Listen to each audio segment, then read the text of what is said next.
more or less, right?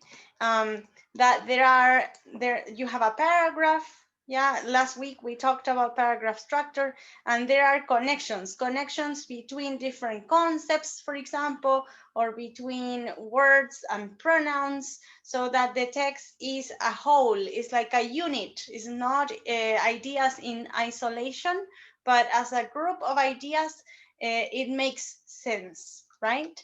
So as a starting point, well, here are the objectives today, right? Differentiate between something that is incoherent and coherent, identify 4 cohesive devices, and we'll do some practice, okay? By the way, yes, some practice. Now, if you could read these 2 texts and tell me which one is easier to understand, text 1 or text 2. You can put your answers in the chat.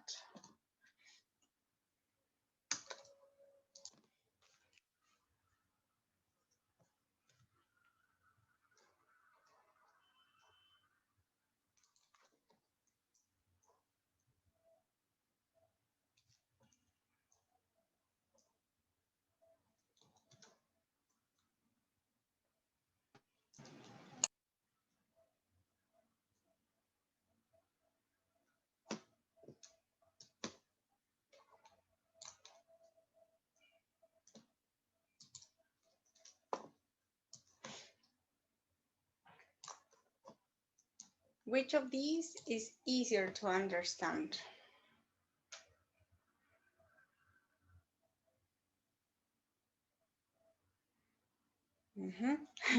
With some emphasis, number 2. Yes, number 2.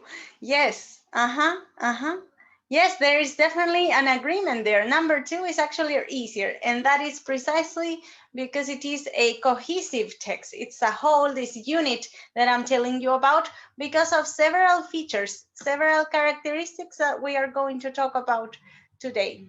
All right, so in general, when we talk about a coherent text, it can be from 2 points of view. First of all, in terms of content, and connected to the previous workshop as well, you stay focused. You stay talking about the same topic. You do not deviate or go and refer to something that is unrelated. Okay, so you stay focused in the idea.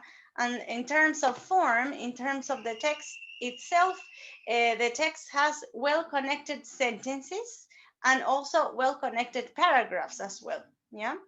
So, for example, if we use the same text that you read at the beginning, let me get some people into the session like that. Wait a minute. There. So you see, we have a topic sentence. Farmers try to provide optimal growing conditions for crops by using soil additives to adjust soil pH, right? That is our topic sentence. What are the soil additives that they use? Is the rest of the paragraph. So in green, you have the first sentence that connects really well or directly actually with the topic sentence. One way to raise the pH of the soil, or it can be adjust the pH of the soil. You see this repetition, for example, can help you create this connection. And then in red, you have clearly the repetition of the concept, additive, and then added to, because it is a verb, but as you can see, it's from the same family. Yeah, so that repetition also creates a cohesive, coherent. Sometimes they are treated as synonyms, by the way, in the text. Yeah, and also you may notice in the final part of the sentence, in green, it says which is often added. Which, yeah, that insertion of that, it's called relative pronoun, can help connect two ideas as well. Yeah, because by the way, what is which? What does it replace from the text? What is it replacing?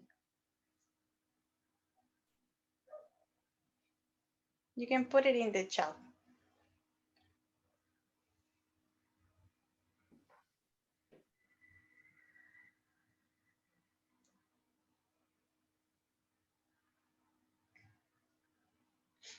Is it additive? I don't know. Some other ideas? I'll give you a clue.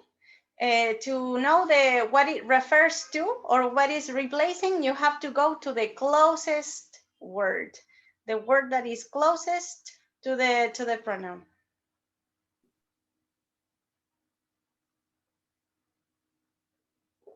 Exactly. Agricultural limestone. Yeah, that is the last and closest word to which. So you can say agricultural limestone, which is often added. That is a thing that is added to naturally acidic soils. But this is just the beginning. Yes, we are going to discuss it in detail because as I'm telling you now, this has everything that we are going to talk about today. And so basically, our key here is the following: transition words. Some people call it connectors, discourse markers, whatever you want to call it, but the same function, yeah? Connecting sentences in this case. 2, pronoun reference. Number 3, chain of ideas. For example, the pattern called old and new information. And finally, topic strings. Yeah, as you can see in the picture, the key is to link, yeah, ideas. How do we make that happen? So let's start with connectors or transition words. So you probably are very familiar with tables like this, and internet is full of a lot of tables with many transition words that are divided or classified into different functions, correct? Some can be used for adding information, or sequencing, emphasizing, contrasting, and they're very useful, no question about that. Yeah. However, there are some aspects to consider. So I'm going to invite you here to, we're going to play a little. We're going to play a little. So let me go to this link where we can practice. Está medio pegado. Give me a minute. Vamos a usarlo por aquí. Well, here is what I wanted to show you. Do you see the page? I guess so. No, nuclear hazards. Yes. Okay, we're not going to do all the text. Yeah, but you need to help me here with selecting the best connector so that the idea is clear. We are going to do just the first paragraph because of time. Yeah, so I'll give you some time to read it, sort of make sense of it, and then we're going to do the exercise, which is choosing the connector or transition word that best connects the sentences. I'll give you some time to read it, just the first paragraph. If you don't know any words, just let me know.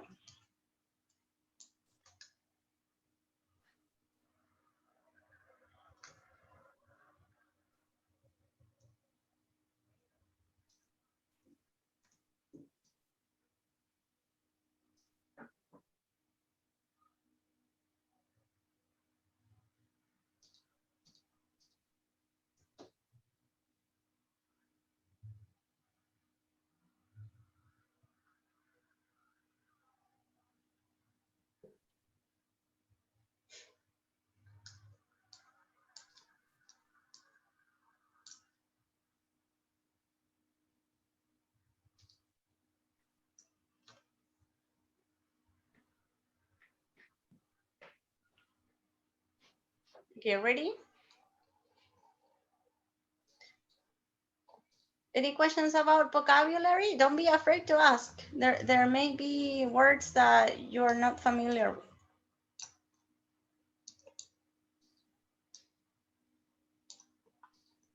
Okay, let's try. So what do you think about this? So, firstly, or rather?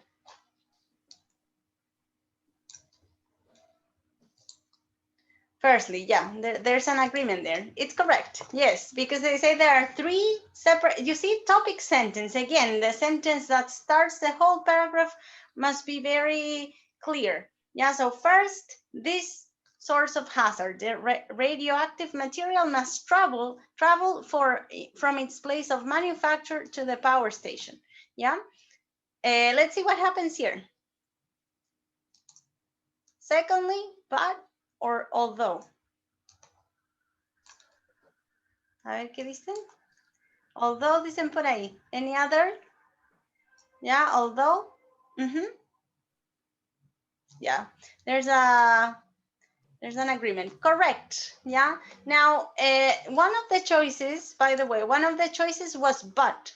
Now, why cannot we use but? Because if we think about meaning, it's pretty similar to although in a way, because it's something that is like a contrast. So why not but here?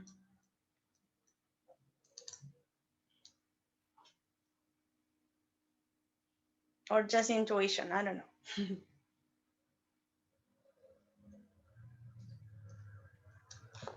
Es porque está en el principio.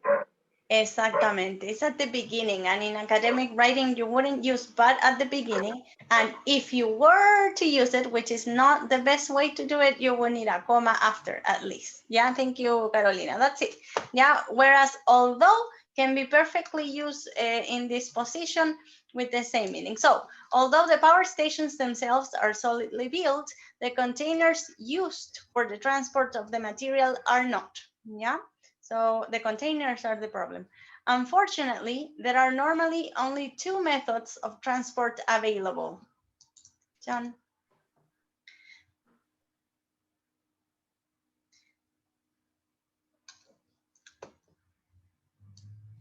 Oh, sorry. Such as. Yeah, okay, we'll see. Namely over there. Okay, Alejandro, you chose namely. What is the meaning? Can you share it with the others? Or a synonym, I don't know. Carlos dice such as. Mainly. Mainly.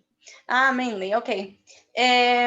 Before the workshop, I had to look it up because I'd seen it before because my intuition was to say such as. I'm going to put such as because that's what I thought it was. And then this thing says it is wrong. Yeah, so the correct choice is namely. And the meaning that comes in the dictionary, it's that is to say. So, and it is used to introduce examples. So honestly, I don't know what would be the exact difference between using such as and namely. In terms of punctuation, both can be used and they have very similar meanings as well. So I don't know why the preference, to be honest. Maybe it's slightly more formal, perhaps. Yeah, that's my guess so far. Bueno, esa es la única media tricky. And both of these involve close contact with the general public.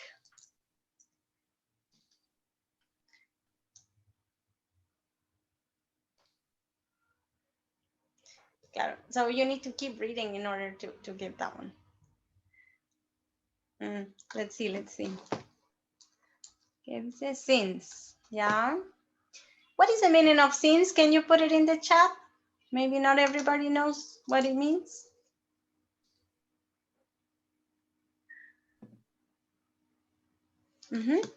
Since.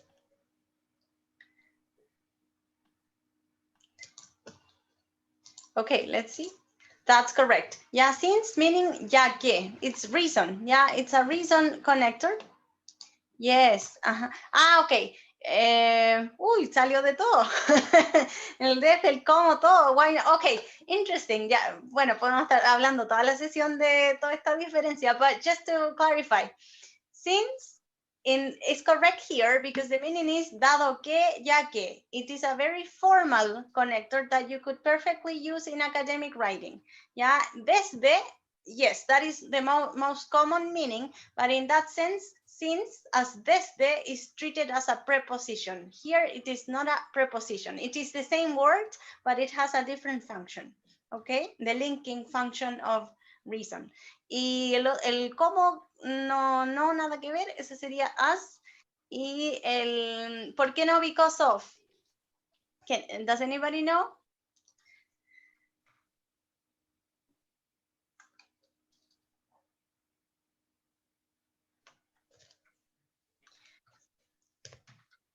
Bueno, el because of no se puede porque el because of it is used only when the idea that follows doesn't have a verb. So here you have a verb. It's called a clause. You have a subject and a verb, and that indicates that the only possibilities here for connectors are since or because, not because of and not due to, which is a common mistake in this kind of connectors. That will be another workshop that we would have to do about how to use each connector, but it's a good start. Yeah, so you see, there are many choices, and as you can see, besides the meaning of connectors, you have to learn the use, as illustrated by the last example. You have to know how to use them. Do they follow a clause, like subject and verb, or do they follow just a phrase, just a noun? Do they have, for example, can I use a comma before, or can I use a comma after, or not? So there are many rules associated with the connectors. Yeah, but as I'm telling you in this workshop, this is only one way to make your text cohesive, yeah, and understood, basically. Yeah, so we're gonna see other ways. Yes, because look at the title, beware of transitions. So you have to be cautious, you have to be careful with transitions because people love them very much, so they use them a lot. Here you have three mini paragraphs, and you have to match what is the problem that they are illustrating. What do you think? Number one, what kind of problem is it?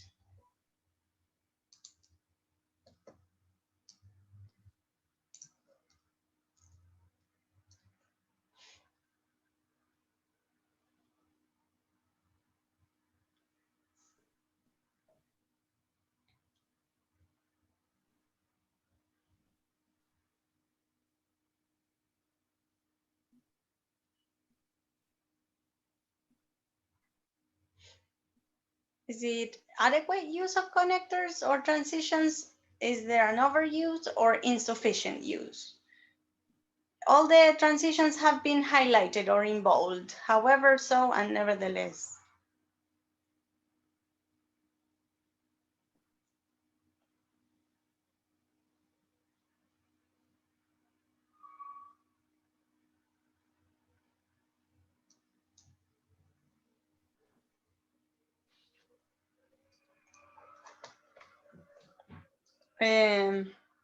Okay, let's go little by little. So, yeah, eso, partamos, es que hay una consulta ahí, pero lo vamos a ver.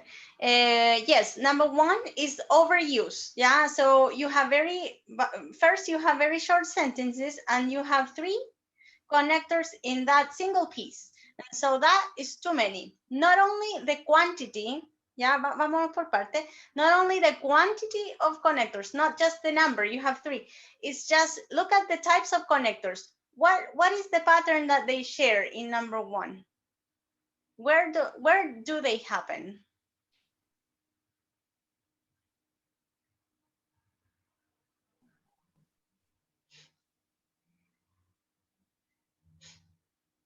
Exactly, at the start of the sentence. Yeah, so it's the number, but also the kind of connector. Eso se llaman, well, the most common name is sentence connector. So all of them, although they have different meanings and they are varied in meaning, the form is the same. They appear at the start. So if you read it, it's not the best choice because it's too, I don't know, can be choppy, it's not as fluent. It can be better. Yeah, it's not the worst, but it's not the best either. Yeah. Alguien dijo por ahí, the so is incorrect. In terms of logical meaning, probably not. But in terms of academic style, it is incorrect. Yeah, because but, so, and do not or must not appear at the beginning of sentences in academic writing. Okay, number two. What is the problem?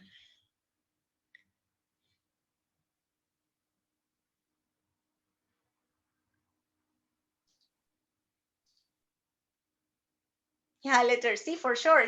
Nothing is in bold. Insufficient is one sentence after the other. Yeah, I mean, maybe this is rather an exaggerated example, but you clearly see that there's one after the other, but how are they connected? You can infer perhaps what's the connection, but it is your job as a writer to do that kind of task for the reader. You have to provide the connections. The reader shouldn't think about does this person mean? Is it cause effect? Is it contrast? Is it an addition? You have to do the job. Okay, and yes, and number 3 obviously is letter A, yeah, which would be ideal. Yeah, ideal. Obviously, you can have more versions of this. There's never a single way to do it, but it's a good solution. Yeah. Now you have 2 connectors, and notice they are used in different places. If you read number 3, it says the topic sentence: if people stopped drinking, they might be able to prevent the onset of liver disease. Yeah, so the government should help in preventing this disease because, so we are articulating the effect or the consequence with the reason in a way. Yeah, and that is a complex sentence en términos de estructura. And then finally, government resources, however, are limited. However is in the middle. Yeah, and you have a simple sentence. It's not a complex sentence.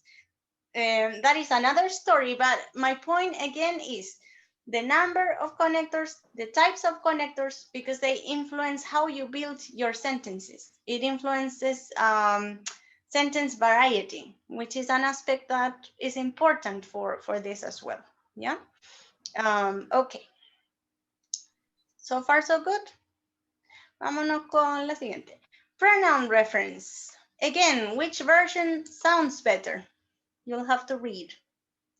Text 1 or text 2?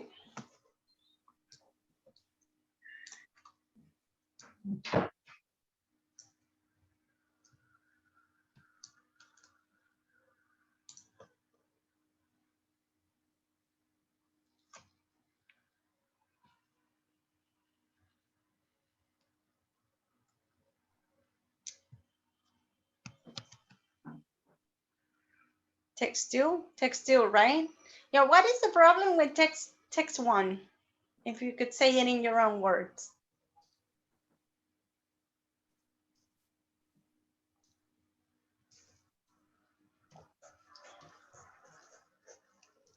What's it? Redundant. Yes, too redundant. It repeats too much.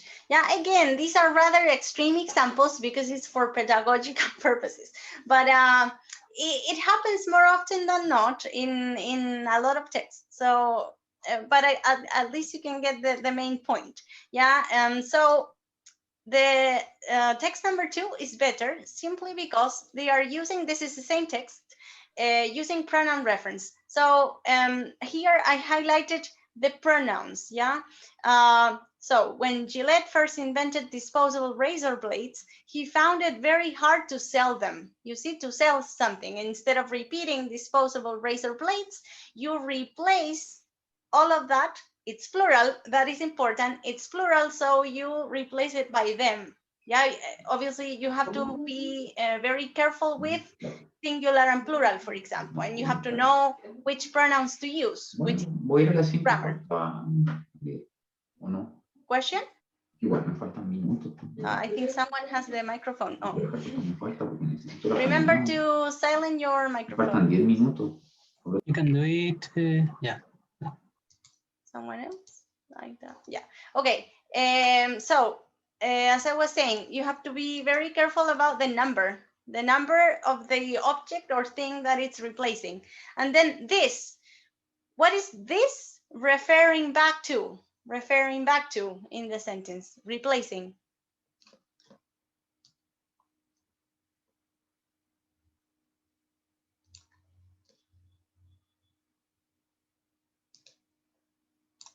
Yes, found it hard to sell. Yeah, found it hard to sell. So it's a longer idea. Yeah, the reason why this happened. So you can say this. Technically, it could be even better because what books tell you at least is that to use this alone whether singular or plural, can be improved by saying this problem, for example, by adding the pronoun, this problem, this situation, because this sometimes alone can be a little ambiguous. You don't know if this is one word or this is the full sentence before. So it's better to say this plus something. Okay, again, this problem, this issue, this situation, this person in another context. Okay, as an extra tip. Yeah. So, bueno, and we interestingly within this text there is more more reference, right? So it says when Gillette first invented, and in the same sentence he said he found it. So he refers back to Gillette, the person who invented the disposable razor blades. So it's a very common way to link ideas, ya within a sentence, inside a sentence. Recuerden que oraciones entre puntos. Within a sentence you find it, and between sentences too. Yeah. Bueno, if you have questions, please don't forget to ask. Bien. Okay, now again, there might be some possible issues when using pronouns, but todo pueden surgir problemas, yeah? So, for instance, one issue can be that the reference is unclear. So in this example text, is it clear what it refers to? Read it, take a moment, and then you tell me.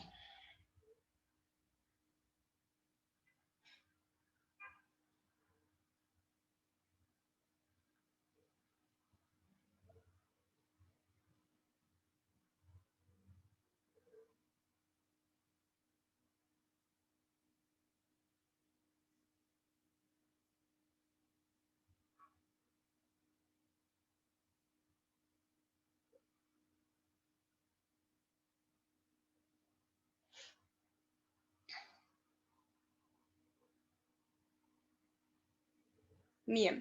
So in the first it, what does it refer to? ¿Qué está reemplazando? Chinese, English, what? Is it clear? English, yeah? Yeah, if you can get to the answer and there's no ambiguity, it's a clear reference. So we can keep it, perhaps. Yeah, we can keep it. Now, what about the next? Spanish is the official language of more countries in the world, but more countries have it as their official or unofficial second language. What is it?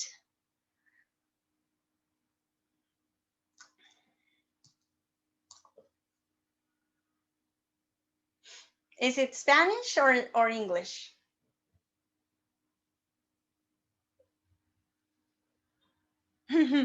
Yes, here's it. It's not clear, but I believe it's English. Yeah, English. Yeah, but again, it might have taken you some seconds to process it. And so you, again, it's your job as a writer to clarify, to avoid the ambiguity for the reader. You thought it was Spanish. The first time I did this exercise, I thought so too. But the problem is that it cannot be Spanish because you would be contradicting the topic sentence. The topic sentence says that English is the language that is most widely spoken, and you're giving examples. Ya, entonces tiene que ser English ahí. Pero no está, ya, it's not there, therefore it is confusing. How about the next sentence? More than 70% of the world's mail is written in it. In it what?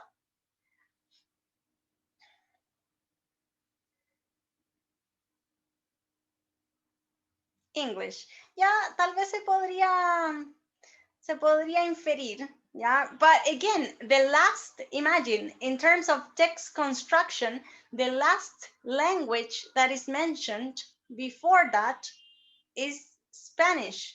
So it's rather confusing because we don't know again if it's referring to the last language mentioned or the first language mentioned, yeah.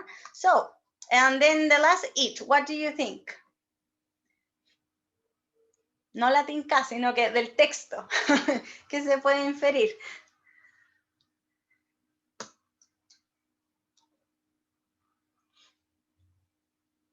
Maybe English. Well, yeah, again, Now, let me show you a possible revision. Yeah, so clearly when the reference is not clear, and by the way, okay, here is a rather artificial example, but in a real context. Suppose that you are using a lot of pronouns like it, they, them, and so forth.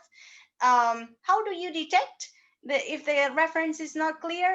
My recommendation is that you have someone else read your text and give their opinion, because another pair of eyes can have a different approach to the text. When you write it, it's rather difficult sometimes to find the ambiguity, because you know what you mean, but you don't know if the other person understands the same or something different. Yeah. So to fix this, to fix the lack of clarity, you simply replace it with the appropriate or specific word. So this is the possible solution. English has almost become an international language, except for Chinese. More people speak it, so that one is clear, because from context we know that it's English only, not Chinese, because it's the exception. Spanish is the official language, but more countries have English as their official or unofficial second language.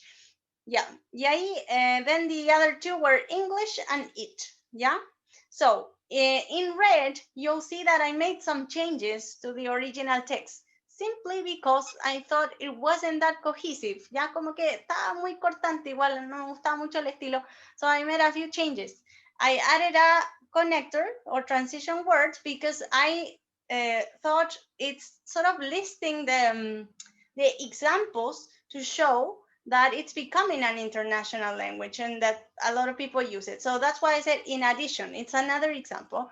And then I linked the last two sentences, I combined into one, yeah, with comma and. So you see, it's a combination of factors, and in that sense, it's really, really personal, the solutions that you can implement to make your text more cohesive, okay, more cohesive, more unified in a way. Ahí cada uno aplica lo suyo, combina, agrega conectores, yeah, but just some ideas. Bueno, quedan unos poquitos más. All right, also another problem can be overuse. Look, look at this text, eat. What is it replacing? What is it replacing?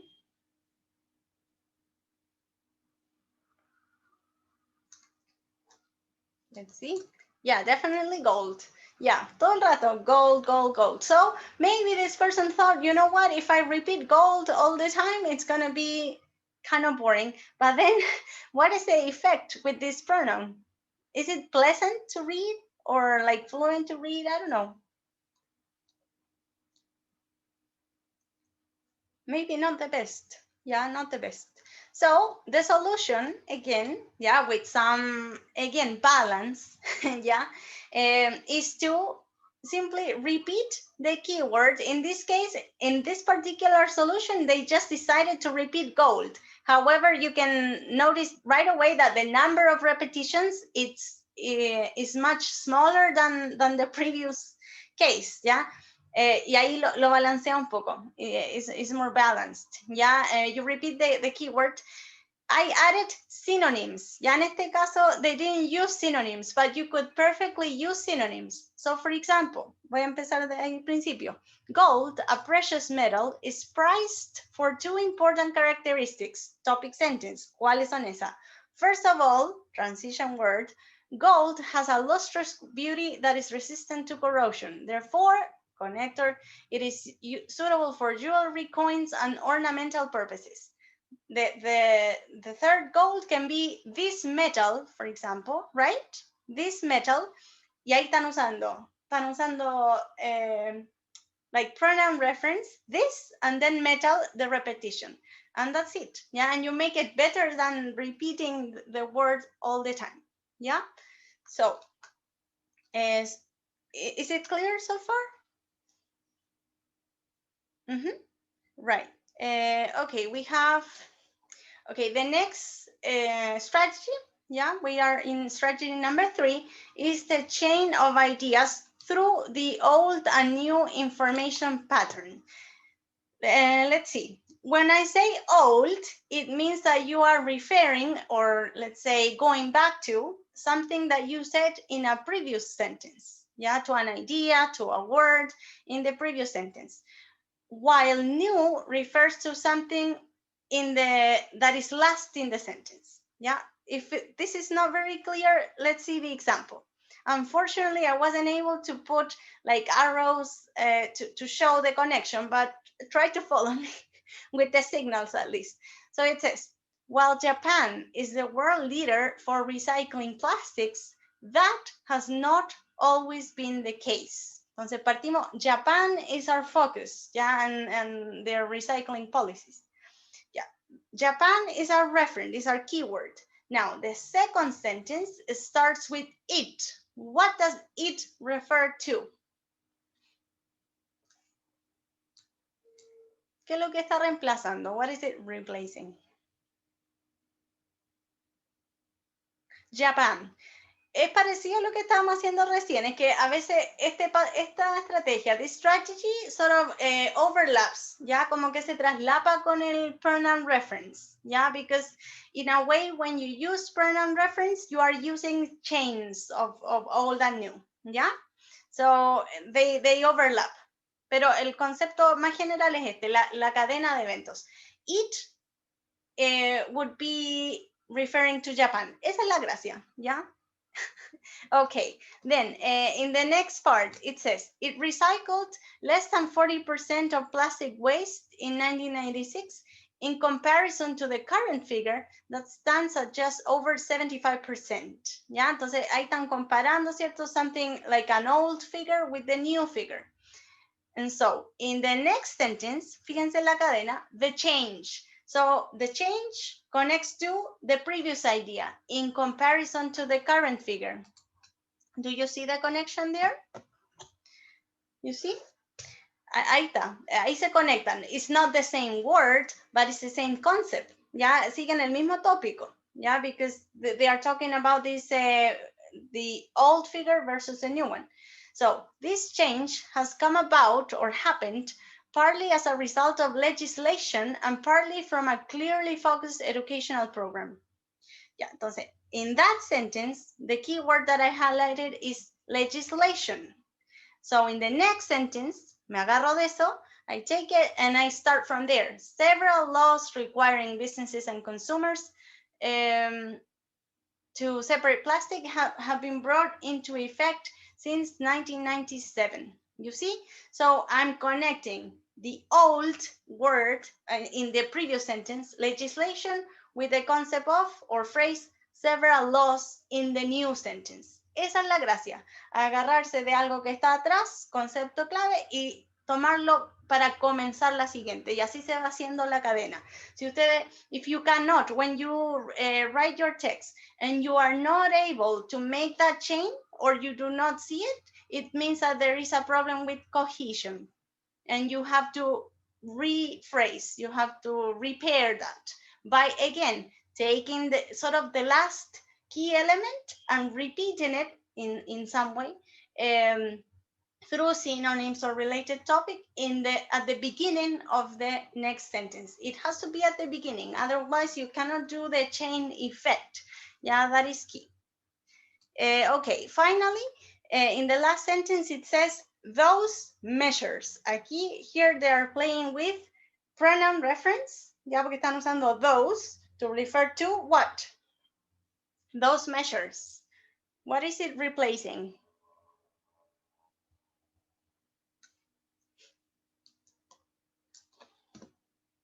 Claro, several laws, yeah? So again, connection, yeah? It's in plural and those refers to the only sort of plural reference there, yeah, that is possible. So again, that is the chain. That's the idea. Yeah. Okay, here is the last device, cohesive device, which is called topic strings. So if you look at the example, ya le mostré la respuesta que fue. I see. If you look at the example, how many topics are there? How many topics?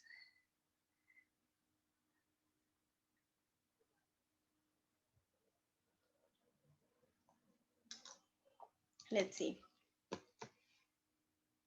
When topic meaning, yeah, like they are connected, or lines, strings of topic, yes.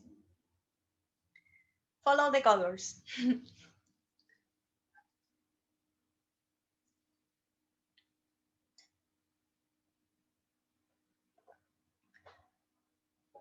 4. Yeah, sin miedo. Yes, that's it. Yeah, that's it. Each of those is called a topic string. String, cierto, es como una línea. Cierto? And so they are linked by topic. This part of cohesion or cohesive device, you see, it's not so much text related, technique like form, but it's more about meaning. Yeah, it's more about meaning. So I would say that this is the last stage when you want to check that you are being cohesive, like checking that you are on topic and that you have these strings. So you have 4 topics. Sorry. Ahí está. 4 topics. In blue, you have the topics connected to recycling, for example, or waste. And you see the repetition, recycling plastics, recycled, plastic waste, separate plastic waste, and separating plastic. The relations are rather open. There's no single rule to say, okay, how are these connected? But clearly it can be cause effect, it can be a synonym, it can be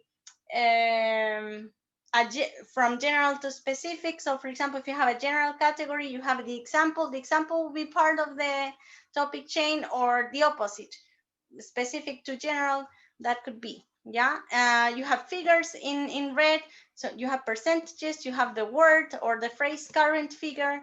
In brown, you have everything related to policies, right? Legislation, laws, measures. So it's vocabulary basically that shares that topic. And finally, educational program and public service advertisements, yeah, which is on the policy side, or what they have done. Yeah, so those are the 4 cohesive devices. Now we have 15 minutes, 15 minutes to do some practice. So I'm going to share through the chat a link to a document where you would have to read 2 not cohesive mini paragraphs, and you will have to fix those paragraphs. Yeah, 1 second. Ahí está. Vamos por ahí en el chat.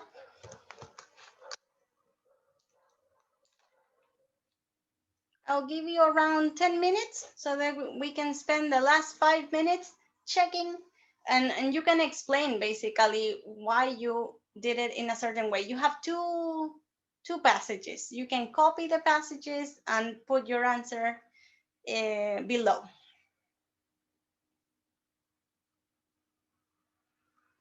The key is to first understand the point of the passage, because if you do it right away, it's not going to work. You have to see, what is this thing trying to tell me? What is the key? So that you can establish the logical connections necessary.